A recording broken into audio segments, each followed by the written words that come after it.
Menanggapi dinamika terkait penutupan akses jalan di kawasan Taman Budaya Garuda Wisnu Kencana GWK yang sempat menimbulkan keberatan dari masyarakat sekitar, manajemen PT Garuda Adimatra Indonesia atau GWK menegaskan bahwa lahan yang dipermasalahkan merupakan aset sah milik perusahaan.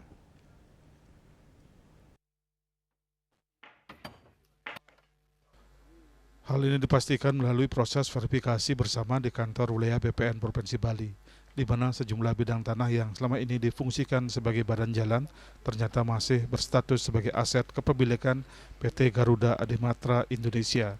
Namun demikian, sebagai bentuk komitmen menjaga hubungan harmonis dengan masyarakat, pihak manajemen GWK mengambil langkah solutif yang bijaksana dengan melakukan penggeseran tembok agar dapat digunakan masyarakat sebagaimana mestinya. Berdasarkan rilis yang dikeluarkan pihak GWK, menyebutkan bahwa GWK memberikan akses pemanfaatan sebagian asetnya yang berupa jalan sepanjang digunakan sesuai fungsinya sebagai akses jalan.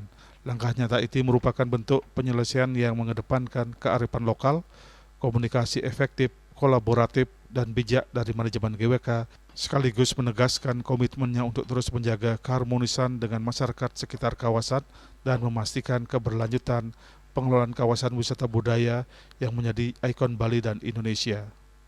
Sementara itu, Bende Sadat Unggasan yang juga Wakil Ketua 1 DPRD Bali Wayan Diesel Astawa berharap pembongkaran pemagaran yang sedang dilakukan manajemen GWK ini benar-benar sesuai dengan aspirasi masyarakat.